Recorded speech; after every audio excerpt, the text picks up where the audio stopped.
all on the bandwagon. All right, next. You were raising your hand. Where do the submissions come from? People. Like, is it like a country, like... All over, all countries. There were people from all over. It was just email. It was all email. You too. Have a safe drive back. Yeah, there was one section of the dragon, the whole castle sequence. Grant contacted a teacher at an animation school, or he had an animation class. And so in that section, there was a lot of really short snippets, and he asked his students to do like 1 second or something like that. And so that's how that part worked out. A lot of it was we reached out to a lot of content creators and filmmakers that we like, and a lot of them said no straight up. And I think it was because I think they just didn't believe us. Like they didn't think that it would happen. They were like, no, I think it's not. And I think initially Grant asked for people to do a couple minutes, and I think we realized it's so much easier to get animators on board when you tell them you can do like a second, or there's one shot of the sword getting stuck in a chain. Like if you can tell someone, if you can just give us one quick shot, and I think that's how it all came together. It's like you got to convince people to give as much as they want while they're still having fun. Like we didn't want it to seem like it was a lot of work, and some people did minutes. Some people took months, spent months on there. So. Yeah. This isn't the first of this genre, shot for shot thing. But do you think it'd be a recursive event where you would do a Shrek Retold? Oh my God! For another generation. So it's just so yes, if it would be a recursive event, we retell the retold. I think that'd be interesting to see how many iterations it would take to just get back to Shrek. How when it does come all the way back around to Shrek. And I think we had seen the Fatal Farm did a RoboCop one, which is really awesome. Their section especially is was hilarious to us. But I think we had this idea a long time ago, and I think around when we came up with the idea for Shrek Fest, and it was just something that I thought that would be fun to do. And initially, we wanted to do it all ourselves, right? We wanted to, we realized that the opportunity to see all these different styles come together was too good to pass up. Yeah, I was thinking, well, if you already did Shrek Retold, why not do every movie retold? Yeah, we've already talked about what we would do next if we did anything. We're not sure we're going to tackle another project like this anytime soon, but there's a couple movies that we've, thrown around that we might do. I won't say any well-known ones, but Miami Connection, we might do that one. No. Shrek 2. I think what was special about Shrek, and I talked about it a little bit before, but I think everyone is so familiar with the first Shrek, and all the songs, all the lines and the scenes, and so to remake it, even in some of the more bizarre ones, you could be like, oh yeah, I remember, I know what they're trying to do, as fucked up as it is. But I think, if we do one, it would have to be something that people have that much of a cultural attachment to, I think. Frozen. Frozen,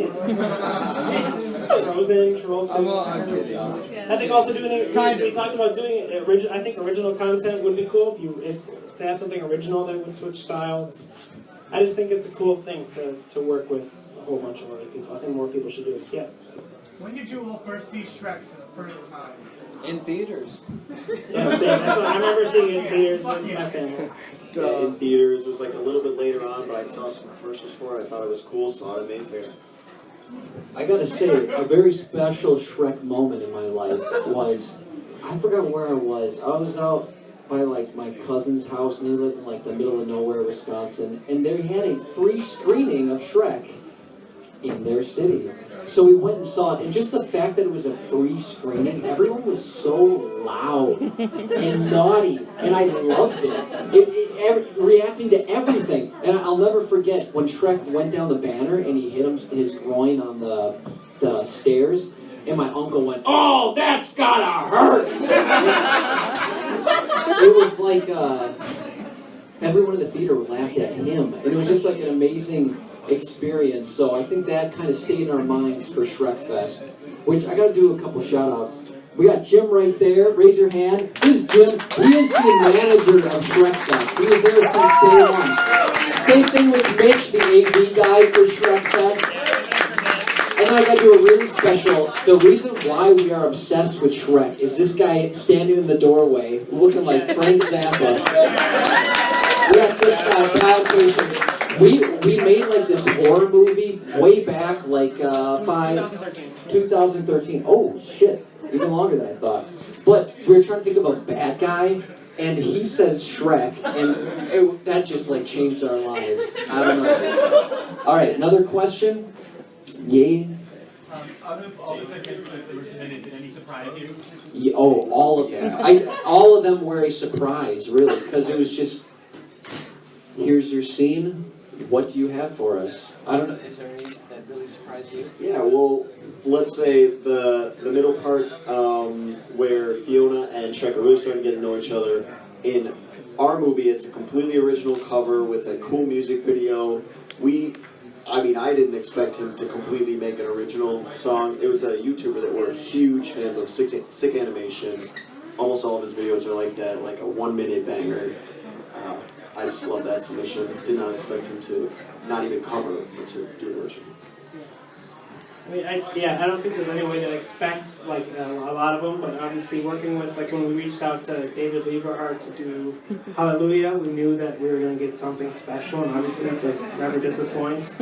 And same goes for the segment right after that. Jason Catlin is another like one of our favorite comedians from Wisconsin, and got a lot of hate for his section on the internet comments, but man, we loved it, and he gave us like exactly what we were hoping for. But yeah, I think what Grant has said before is like when we reach out to people, we're really like, do what you want to do what you have the most fun doing, like go as crazy as you want, and yeah, be yourself, have fun, do it. So I think every submission was awesome.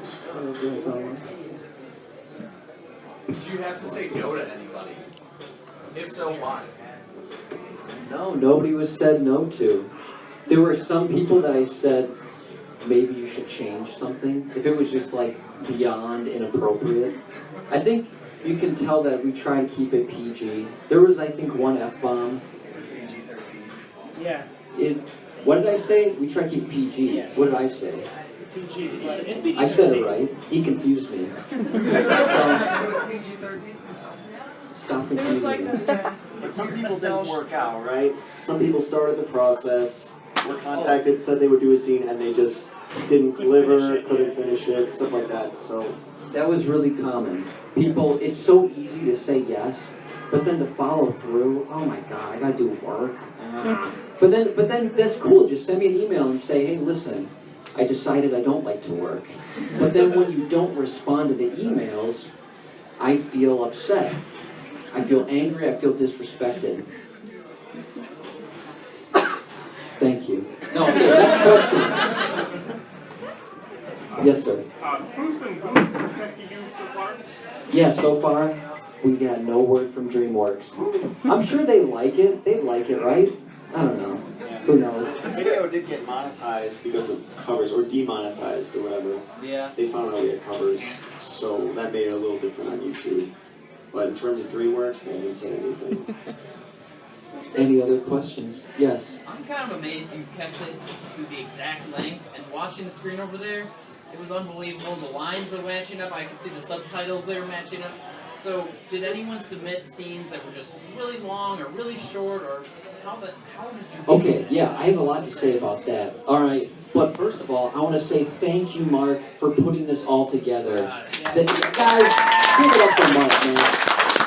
He did the piece where there was like a toy dragon going through the castle, that little diorama he made. That was awesome. But yeah, your question, it timed up with the movie. How did that work?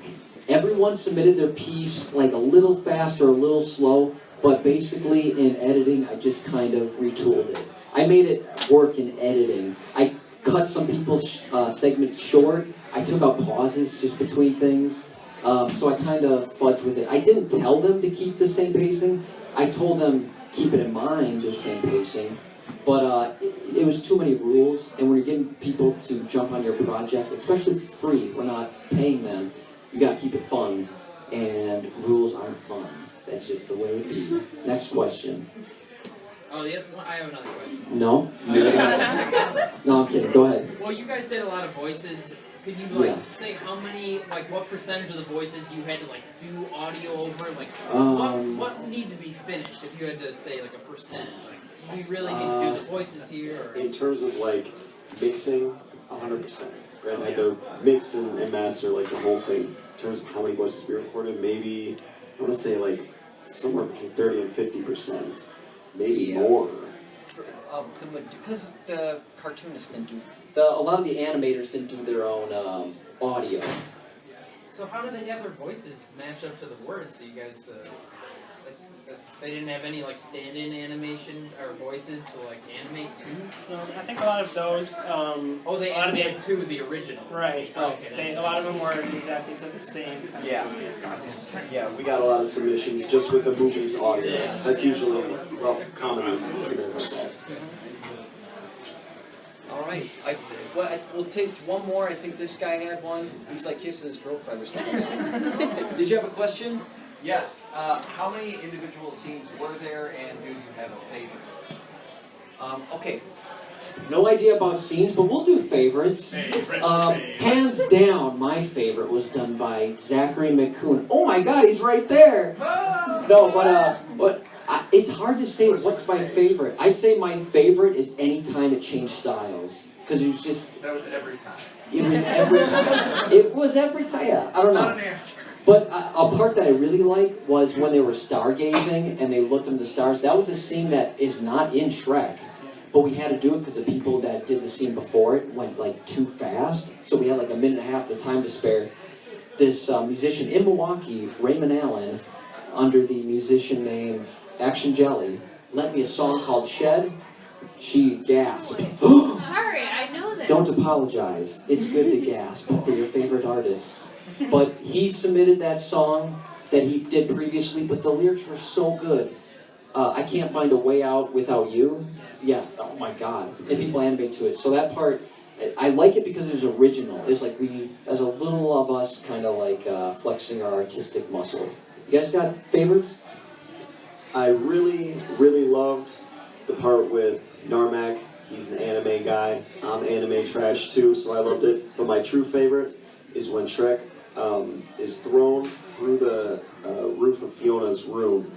There's a part where it's live action, a guy falls through cardboard onto a bed. Love it. I don't know, it's something about the part where Shrek is made of goop and he's flying through the darkness and sliding down the chain.